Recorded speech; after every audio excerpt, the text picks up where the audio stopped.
ذو الجلال والإكرام. فبأي آلاء ربكما تكذبان يسأله من في السماوات والأرض كل يوم هو في شأن.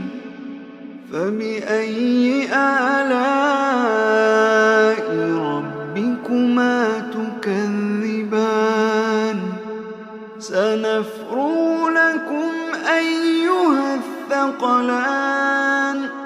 فبأي آلاء ربكما تكذبان يا معشر الجن والإنس إن استطعتم أن تنفذوا من أقطار السماوات والأرض فانفذوا لا تنفذون إلا بسلطان. فبأي آلاء ربكما تكذبان يرسل عليكما شواظ من نار ونحاس فلا تنتصران. فبأي آلاء ربكما تكذبان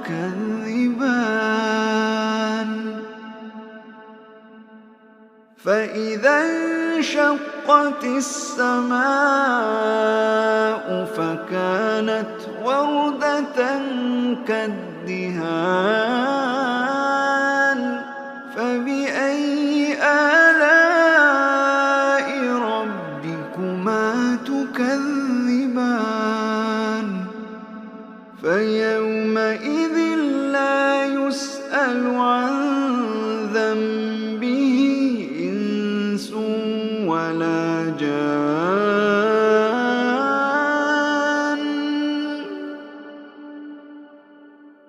فبأي آلاء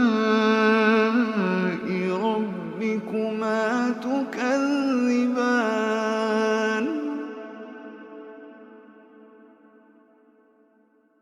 يعرف المجرمون بسيماهم فيؤخذ بالنواصي والأقدام.